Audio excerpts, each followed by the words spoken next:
A cruel Chaudhry took the cruelty to the extreme and cut out the tongue of a speechless rooster, but he had forgotten that the Lord who had given him a tongue could give it back again, and when Allah gave the rooster the power to speak, he told such a secret that the entire village was amazed.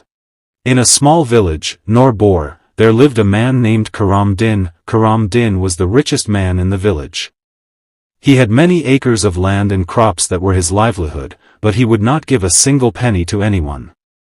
He had no account of his wealth.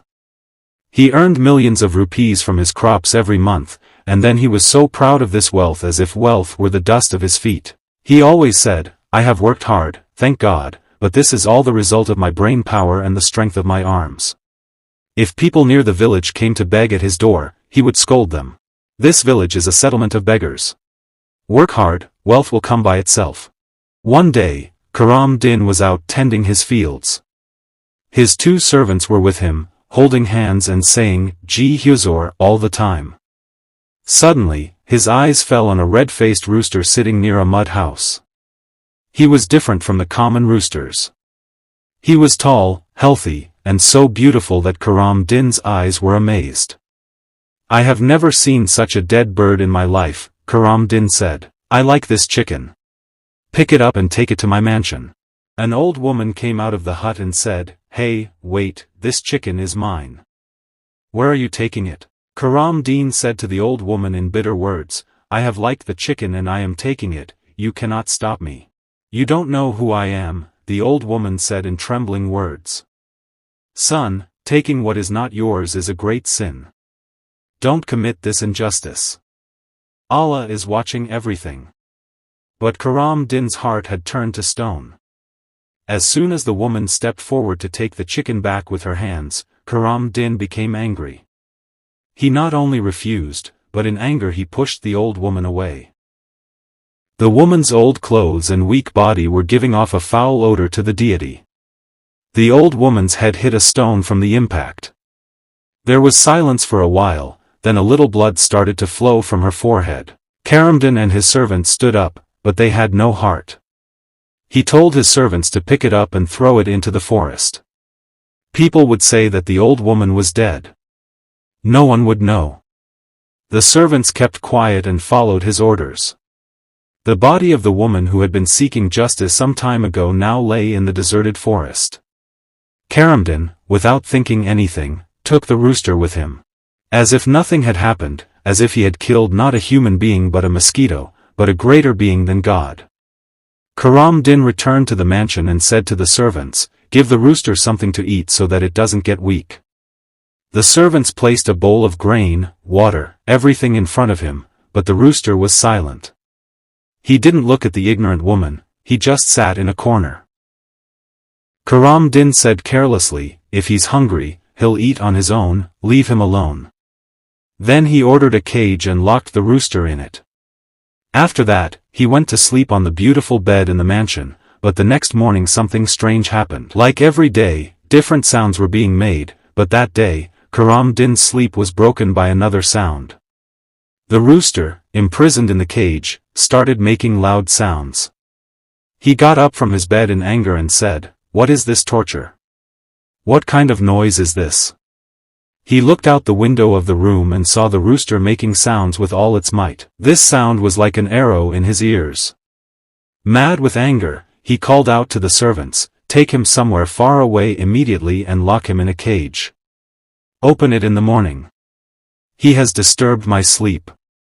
The servants immediately carried out the order. Karam Din breathed a sigh of relief and went back to bed and slept, but this was only the beginning. One day, Karam Din was inspecting his lands. There were light clouds in the sky. At that time, his eyes fell on a tree at the edge of the fields. There was an old man sitting there. He was talking to the people. The people were sitting around him and were listening to him politely. They were going back with their heads down. Karam Din did not like all this and said, "Who is this that has come to my village without my permission?" When the old man came to Karam Din, he asked, "Who are you? I have not seen you in this village before. Remember, I also give you permission to come to this village." The old man replied softly, "Son, I am a servant of God. I have come here to tell you the words of God so that people may abandon their misguidance and turn to guidance. A radiant smile spread across Karam Din's face. Well, now an old man like you will teach me what to do and what not to do in my life. You should do your own thing. The old man looked into his eyes, which were filled with pride, anger, and power. Then the old man said to him, You have everything, but God is the greatest. Karam Din laughed and said, I have everything. What are these poor people in front of me? But he did not know that this was a curse that was going to have an effect. It was the second day that the rooster came to Karam Din's mansion, but he was still silent. In terms of food, the servants placed all kinds of grains and water in front of him, but the rooster was in shock and ignored everything. Karam Din said in a proud voice, This is the rooster of the poor. It cannot digest our food. It will understand in a few days. Slowly, evening began to fall. The rooster started crowing loudly. The rooster had come out of the cage and started crowing in the same part of the mansion. Karam Din said, This rooster disturbs my sleep every day. What is the matter? He called his servants in an angry voice and ordered them to lock the rooster. How can you lock it up? It comes out every day. It disturbs my sleep every day. Every day it makes noises. All the servants got scared and forcibly locked the rooster in a cage. One day, the hot sun got angry and cut off the rooster's tongue. The rooster felt his anger. His voice stopped and tears started flowing from his eyes. The rooster's blood was lying on the ground. The kind sun started laughing loudly. Now neither these voices will come out nor will my sleep be disturbed. Take him away and throw him out. Now he is of no use to me. The servants had tears in their eyes and their mouths were closed. They picked up the rooster and threw him in a deserted place as if he belonged to the garbage dump, without anyone's company. One day, the old woman's daughter returned to her house. There was no sound from inside. The house was empty. Neither the old woman nor her precious chicken was there. The girl asked all the villagers about her mother. No one knew anything. Then a man came with an injured chicken.